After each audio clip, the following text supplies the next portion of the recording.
Welcome to Capacity Building Stories Climate Action 101, a podcast brought to you by the Paris Commune and Capacity Buildings Network in partnership with the United Nations University.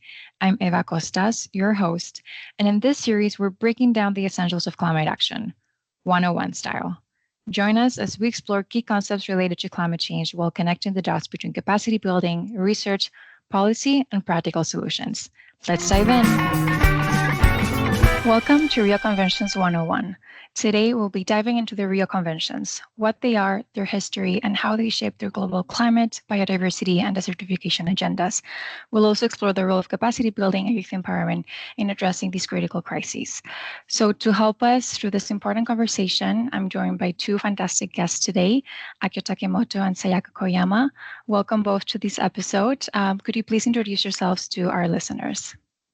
Hello, everyone. My name is Akio Takemoto, Head of Program and Administration of United Nations University's Institute for the Advanced Study of Sustainability based in Tokyo. It's very nice to meet you. Hello, everyone. I'm Sayako Koyama. I'm a research associate of United Nations University Institute for the Advanced Study of Sustainability. We have an operating unit in Ishikawa, Kanazawa, and I'm a research associate there. Nice to meet you. Thank you both so much. We're thrilled to have you on the episode.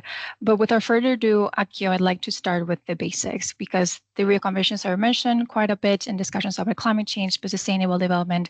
But could you explain to us what they actually are? All right. Okay. So Rio Conventions. These are the three UN conventions which were adopted at the UN Conference on Environment and Development held in Rio de Janeiro, Brazil in 1992, so-called Earth Summit. So they are namely UNFCCC. This is the abbreviation of United Nations Framework Convention on Climate Change. The second one is CBD, abbreviation of Convention on Biological Diversity. And third, UNCCD, abbreviation of UN Convention on Combat Desertification. In addition to the Rio Conventions, the world leaders at the World Summit adopted many important decisions to promote sustainable development for protecting the global environment, including Agenda 21st, which was a non-binding action plan of the UN promoting sustainable development.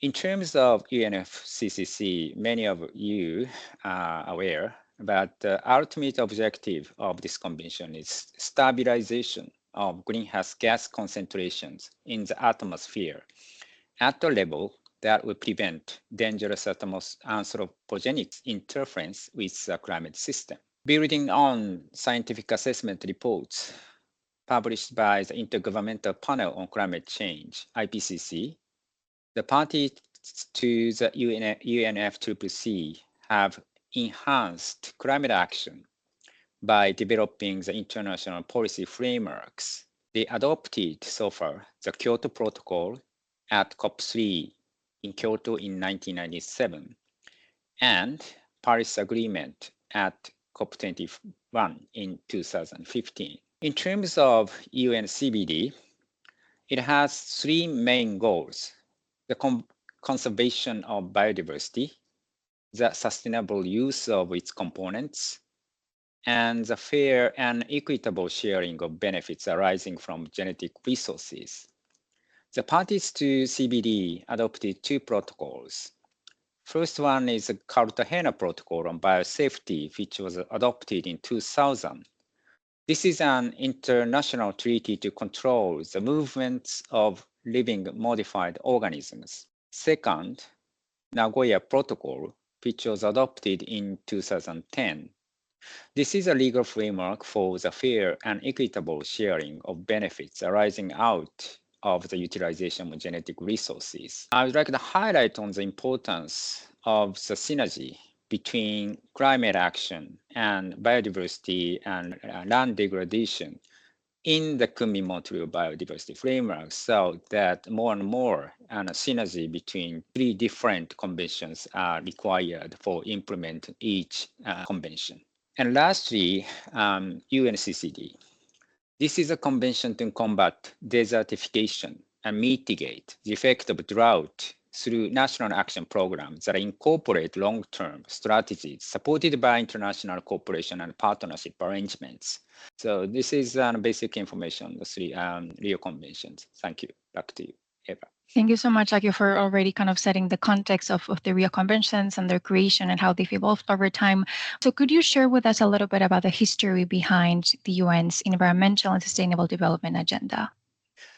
Yes, so, history of UN Environmental and Sustainable Development Agenda is a history of development, sustainable development goals, which I mentioned now.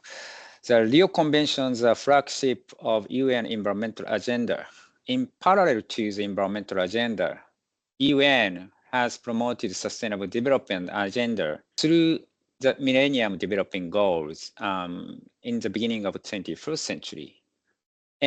Millennium Development Goals, MDGs, are the 8 goals set by the 189 UN member states in September 2000 and agreed to be achieved by the year 2015.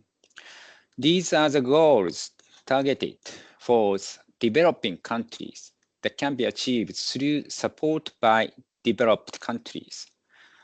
The international leaders committed to combating disease, hunger, poverty, illiteracy, discrimination against women, and environmental degradation happened in developing countries. So in the beginning of the 21st century, these UN Environmental and Sustainable Development Agenda are characterized in the following points in my understanding. First one is environmental and sustainable development agenda were treated in a separate way, not in some integrated way compared to the current era. The second, responsibilities of developed and developing countries were differentiated. However, since the decade of 2010s, the situation in global economy and environment have been changed in various aspects. For example, more and more developing countries have experienced fast economic growth recently, now reaching to the level of developed countries. And second, even developed countries have been affected by impacts on climate change and sometimes beyond adaptation limits. And third, global supply chains became the root causes of the natural and global environmental, social, and economic issues. So taken into these changes, so in 2015, the world leaders adopted the new 2030 Agenda for Sustainable Development, including Sustainable Development Goals, namely SDGs, which should be achieved by 2030. The 2030 Agenda involves all social, economic, and environmental components which are beneficial for both developed and developing countries. The 2030 Agenda has the core principles, namely universality, leaving no one behind, interconnectedness, individuality, inclusiveness, and multi-stakeholder partnership. And I would like to highlight on the importance that this agenda encourages to enhance synergies between the different goals by breaking silos that hamper solving the root causes of such global issues. So there's sometimes the cases of enhancing synergy between climate change and biodiversity and land degradation issues, also enhancing synergy between environmental issues and social and economic issues. All components on environmental, social, economic aspects should be enhanced synergies to achieve Rio Convention as well as SDGs. Thank you. Back to you. Thank you so much, Akio. And building on that, I would assume that there's key barriers as well, and this comes with challenges. So could you let us know what the key barriers and capacity building gaps to simultaneously advancing these agendas are? And would you have some examples for some solutions as well? All right, thank you. The world is experiencing the rapid transition of the energy system from the traditional fossil fuel energy system to clean energy system under the Paris Agreement. We understand that this must be necessary way for saving the planet from the adverse impacts on climate change. However, such a fast transition for decarbonized economy has not only caused various biodiversity and other environmental problems, but also social and economic issues, with leaving people behind in some cases, particularly in vulnerable developing countries. This is an issue on just transition. For example, due to the deployment of infrastructure on solar and wind powers, there is an issue on unsustainable land development in many places in the world, both in Japan, developed countries, and developing countries. That is causing the issue on unsustainable land development, including deforestation and transformation of farmland to renewable infrastructures. And there is some conflict between the developers and people in the area. Another example issue is critical minerals. The transition from fossil fuels creates greater demand for critical minerals used in clean energy technology such as EV batteries. Such a mineral demand would rise by at least 4 times by 2040 to meet climate goals, according to International Energy Agency. For most countries aiming to enhance clean technologies, the need to increase import of its required critical minerals from international markets with weak environmental regulations, labor standards, and governances. Environmental and social problems happen already. Over 50% of today's lithium global production, which is one of the key critical minerals needed for battery. This is concentrated in areas with high water stress. And historically, mining projects have had multiple spatial scale impacts on biodiversity, and modern mining projects for excavating critical minerals used for batteries and other clean energy sources could play a significant role in global biodiversity loss and land degradation. So these activities have resulted in unintended consequences that could hinder just transition. For example, such as enhanced tensions between tribal nations and domestic mining projects, negative impacts to biodiversity conservation, and certain prospects for environmental restoration. And another example is global food system.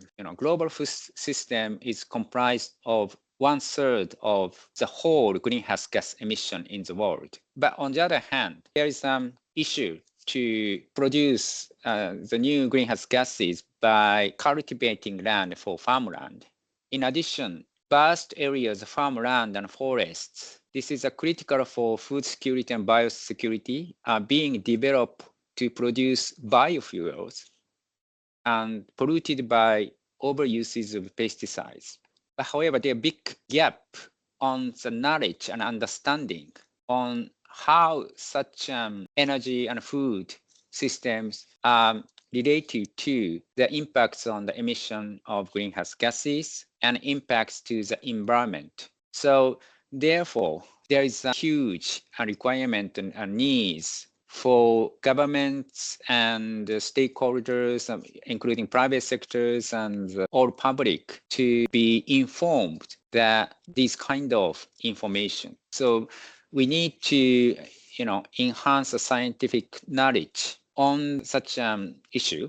Then we need enhance capacity building for the governments and stakeholders to take right decision for promoting the synergetic action, not only to reduce the greenhouse gases, but also to conserve the environment and protect the social agenda, not only their nation, but also for other countries. Thank you. Having looked at this global lens, I'm wondering as well what these impacts and challenges actually look like on the ground. So what do you see as the root causes of the adverse impacts that we're witnessing from climate change and ecosystem degradation? And who would you say is affected the most? Let me point out one of the root causes on the adverse impacts on climate change and ecosystem degradation. This is a deficit of resilience. So our action towards net zero emission cannot eliminate all of negative climate impacts and loss and damage will increase, and additional human and natural systems will reach adaptation limits. So it is essential to strengthen resilience to reduce risk on climate change. So governments and local authorities need to develop disaster risk reduction strategies that include enhancement of government structure to promote disaster risk reduction, the creation of hazard maps, early warning systems, and extreme weather events, and multi-stakeholder partnership involving local governments, businesses, and citizens. But in such a case, the strategy for disaster risk reduction, this is very important as a tool taken by the governments. But currently, just 2/3 of a country already create a disaster risk reduction strategy. On the other hand, 1/3 of countries not yet formulated. And moreover, only 50% of the countries have implemented early warning system of natural disasters. So countries with expertise and know-how in disaster risk reduction, such as Japan, as well as international organizations, need to collaborate to support the building of resilience in these vulnerable countries. So these loss and damage associated with climate impacts are concentrated in the most vulnerable communities and nations. This is an issue. So even in Japan, that happened, loss and damage centered on the resilient people. So now I hand over to my colleagues, Ms. Sayako Koyama, to explain about the issue happened in the local area in Japan. Thank you very much for the introduction. Yes, I actually live in Noto Peninsula in Ishikawa Prefecture. You might already know from the news that we had a massive earthquake on the 1st of January this year. And after 9 months later, we had a very heavy rain from the typhoon that has changed to a cyclone and causing a very heavy rainfall at the northern part of peninsula, causing massive damage through river flooding and landslides, killing 14 people, and 1 person is still missing. So that had really significant impact to the rural community that was just trying to recover from the heavy earthquake. That earthquake also caused 400 deaths, if we include the indirect deaths. So the damage was very big. And that rainfall was the highest rainfall recorded in history in the area. And in usual September, we often have 200 milliliter per month. But on that day, we recorded 400 millimeter in 1 day. So it's double the amount of 1 month amount of rainfall that fell in the area in 1 day. So you can imagine how heavy that was. So in that situation, a lot of people who survived from the earthquake have lost their houses, and they had mud coming into their houses. And that also had significant impact to the agricultural land, as well as damaging the fishing ground. So the impact is very heavy, especially because local in the area have been carrying out agriculture and fisheries, providing important food for everyone else. So that is causing very big damage to rural areas, and we are starting to see that natural disasters have significant impact, especially to the people who are utilizing nature for their livelihood. And I also think younger generations will be affected by this kind of natural disaster as well. In that rural area, we had been experiencing depopulation, especially the younger people. But due to the earthquake, and in addition to that, due to the flooding, a lot of people have moved out, and we never know if they will return back. And the young generation will have to live in this kind of environment in the next several decades, or it might become even worse all over the world. So we really need to think how we can involve young people to think about the solutions in the long term. Thank you so much both for really shedding light on what the impacts of natural disasters look like on the ground. And both of you really were able to capture that loss and damage goes beyond economic losses and infrastructure, and agriculture, but ultimately it's a loss of culture and of livelihoods. And again, I love Sayako as well, how you mentioned the impact that will have onto the younger generations. And I'd love to maybe take a pause on kind of looking at how young people can then be involved, because we'll be exploring in a little bit. But then I'm wondering as well, because naturally, while some of these communities will be affected most by these natural disasters and climate impacts, a lot of these communities are leading efforts and solutions. So would both of you be able to share some good examples to enhance resilience to climate impacts and natural disasters at the local level? So with the natural disasters we've been experiencing, we are already seeing the significant impact from the climate change. And we're starting to see that it is more important than ever to read the topography and land formation and rethink land use at the watershed level and try to live in low-risk areas if it's possible. Of course, in some countries, it is not possible to move away from sea level. So in that case, we really need to, I don't know how we can support that kind of community, but if we are capable to move the community a little by little in a long term, I think that is very important based on the ecosystem-based disaster risk reduction concept. And like Akio mentioned before, hazard mapping or revising that hazard mapping for due to the climate change would be very important.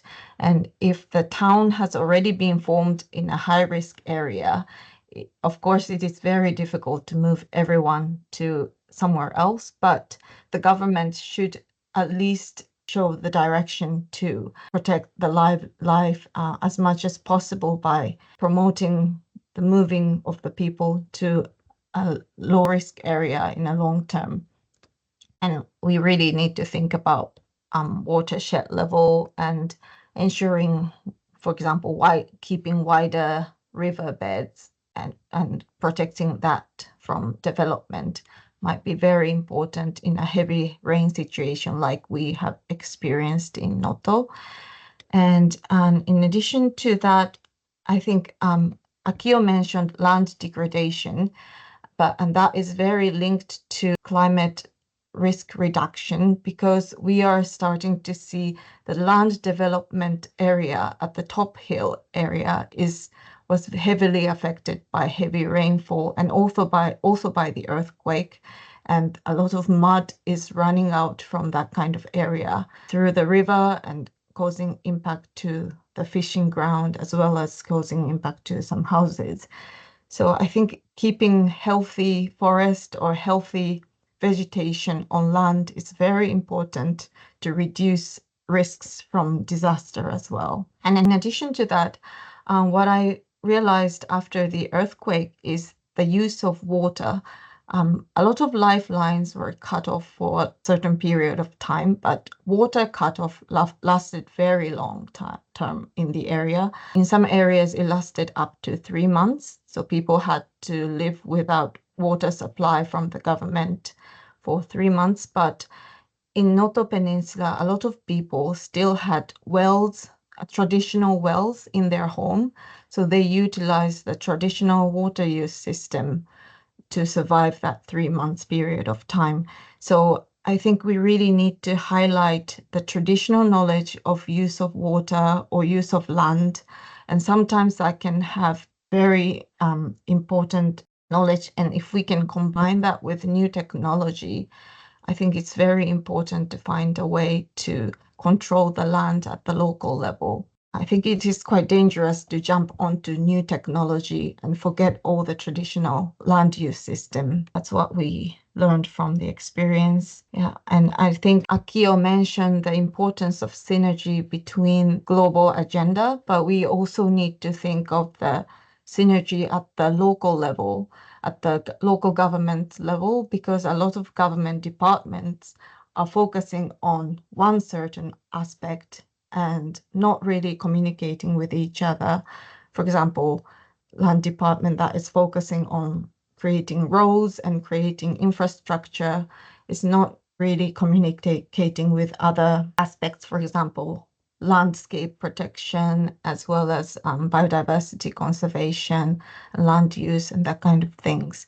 So I think that is also important. And I think that is also important at the researcher level as well. A lot of researchers are focusing on one specific topic, and that is very important. But if we don't communicate with other expertise, we can't find a really good solution at the local level and at the global level as well. Thank you so much, Sayako, for again showing the nuance of how to be synergistic at the global level. It requires synergies at the research and especially at the local level, because like you mentioned as well, all these traditional and local knowledge is essentially kind of the centerpiece there. And so many kind of communities hold the key to these solutions as well. So thank you again for shedding light on that. And now, moving into the future, diving into the future, you mentioned at one point, Sayako, how the younger generation, of course, bear the burden of the impacts that these natural disasters and climate impacts have on the environment. But youth can also be seen as a force behind today's climate and biodiversity movements. So I'm wondering, Akio, why do you think youth empowerment is so important in advancing the synergies between climate action, biodiversity, and the SDGs? Thank you, Eva. Yeah, there's no doubt the future generation is expected to take the lead in solving global environmental problems in the future. The youth generation is from 15 to 24 years old, are comprised of 16% of the global population. There are so many populations. And according to IPCC, climate change is going on beyond the century, despite the efforts for net zero emission by 2050. So therefore, young people and future generations will be disproportionately affected by the ongoing challenges of climate change. However, in most cases, younger generations cannot have an opportunity to participate in policy making and decision-making process to address such global environment issues. It's a pity, I think. Let me give you an data in Japan. Share of the young parliament members whose age is 40 years old and under accounts for just 13% according to the OECD statistics. So because of this, I believe that providing young people with opportunities to participate in policy-making process to address environment challenges at the earliest possible stage is a key to solving these issues in the future. Thank you. Thank you so much for that, Akio. And I understand as well that in order for youth to be considered as change makers in these different movements, a lot of them naturally need to be empowered with the skills, resources, and tools required to take meaningful action. So building on this, what role would you say does capacity building play in youth empowerment? All right, thank you. So in New York last month, the world leaders adopted the Pact for Future, including decision to support establishment of mechanisms to consult with young people and provide them with meaningful opportunities to engage in policymaking and decision-making processes, and support youth-led and youth-focused organization, in particular through capacity building. So we believe that providing young people with opportunities to participate in policymaking process, this is the key. From this context, our institute, UNU-IAS, is in collaborating with the ION Environmental Foundation. This is a private sector who is very active to support young people in Asia. We promote a capacity building course for the youth coming from Asian countries, and we will provide opportunities for the winners of the speech contest for participating in CBD COP16 as UNU delegation. I think this kind of project provide a very useful opportunity for youth participants, not just to participation and to have a speak at events, but also we have some more sustainable continuous support for these people after the event, and to have an important role, to have a training to the next generation as a mentors. So from this point, I'd like to emphasize that it's essential to establish a platform that can provide a continuous support for the youth to realize a meaningful participation. Such an institutional arrangement faces various challenges at both national and international levels, including financial constraints, operational difficulties due to the transition of youth into the professional career and lack of human resources, and all of which create barriers in mainstream consistent platforms. So we are making efforts to creating such a mechanism for providing continuous support for the youth so that they can become the leaders at the earliest stage for the policy making in their nations. So by the way, the Ishikawa Kanazawa local office also implementing capacity building activities for the high school students in Kanazawa. So I'd like to hand over to my colleague Sayako to introduce their actions. Thank you. Yes, in Kanazawa this year, we started a local youth empowerment program for high school students. It's a leadership development program for the high school students in Kanazawa to learn about the local issue as well as global issue. And they, two of them are actually planning to join COP and learn from it and present what the situation is at the local level, at the global platform. And we started that this year. And in addition to that, in Noto Peninsula, we've been carrying out SDGs education, and we've been involved in developing educational materials to learn about the local biodiversity and carrying out biodiversity monitoring activities with local students. So we really think the local youth empowerment is very important in our project as well. So we are focusing on that. Thank you both so much for shedding light on the great capacity building work and efforts that you're doing. I'd also like to take this opportunity to plug the work that we're doing at the UNFCCC, because our team as well is supporting a Youth for Capacity program that essentially seeks to build the capacities of youth to act on climate change while addressing the synergies between the different Rio Conventions. And indeed, like both of you mentioned as well, understanding that youth have capacity gaps and needs is essential to offer this type of continuous capacity building support, but also acknowledging that youth come with so much expertise and knowledge and talents, and for them as well to be considered as capacity builders. And even like you mentioned, Akio as well, to end up, again, becoming mentors and then further building the capacities of other youth. So kind of creating this cycle, further kind of building capacities. So thank you both for that. But just to wrap up this conversation, both of you mentioned as well that naturally youth are not just advocates, but they need to be considered as active participants in policymaking and decision-making processes, especially when it comes to climate, biodiversity, and desertification agendas.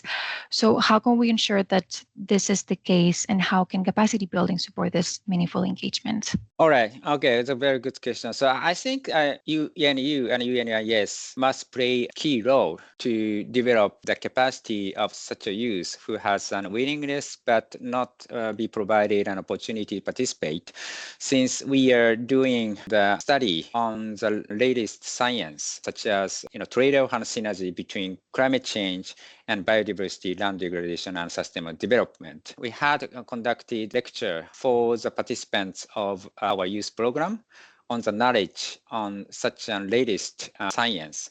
So as by the end of training course, we'll understand what is the real issues happened, not in the vicinity of their homes, but what is the relation with global context. So then they had a very good speech to inform the listeners and what is the issue and what should the global community do. So I think that would be a very nice outcome of the capacity building program. So based on the successful outcomes, we would like to continue and enhance our engagement for the youth for more longer term basis, not only to invite the new young people to participate in our courses, but we want to continue to monitor the progress of the performance of these young people beyond this year.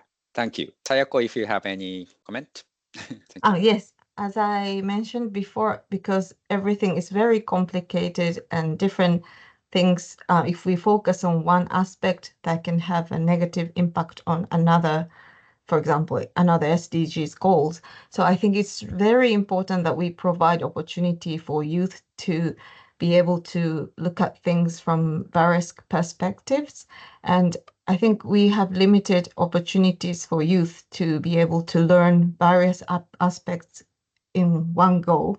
And I think we really can provide that kind of platform. And I think we really need to focus on providing that kind of platform in many parts of the world for the future to be able to have a really significant impact to protect the future of the youth.